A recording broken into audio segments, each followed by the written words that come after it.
Bonjour tout le monde, bienvenue sur les bêtises de Choc-Miel. Aujourd'hui, je vous propose une recette un peu exotique, ce sont les crêpes des îles. Et là, c'est la recette d'une internaute. Alors Alex, si tu passes par là, merci pour ta recette, c'était vraiment délicieux. Allez, c'est parti, on commence. Alors, on va prendre déjà un petit saladier, vous allez placer vos œufs. Ensuite, on va y ajouter du lait de coco. Alors attention, c'est pas du lait de coco de cuisine, c'est vraiment les grandes briques de 1 litre. Et souvent, c'est de l'eau de coco mélangée avec un petit peu de lait de riz. Donc voilà. Moi, j'avais pris la marque Alpro.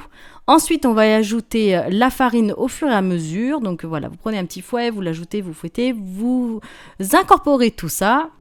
On continue en y ajoutant une petite pincée de sel et ensuite on va continuer avec de la vanille liquide ou alors carrément une gousse de vanille, vous pouvez ajouter si vous voulez.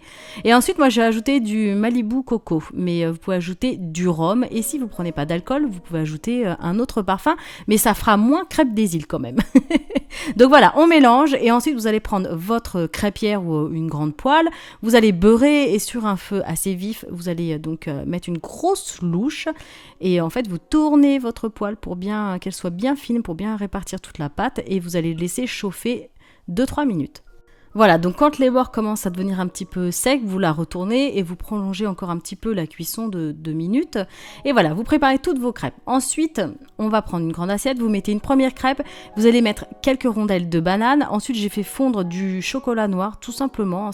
Ou alors, vous pouvez ajouter de la pâte à tartiner, comme vous voulez. Et après, je l'ai plié en deux et je l'ai replié à nouveau pour faire un beau triangle. Ensuite, j'ai ajouté sur le côté de la chantilly, une boule de glace à la vanille. Et en fait, j'ai remis du chocolat sur le dessus.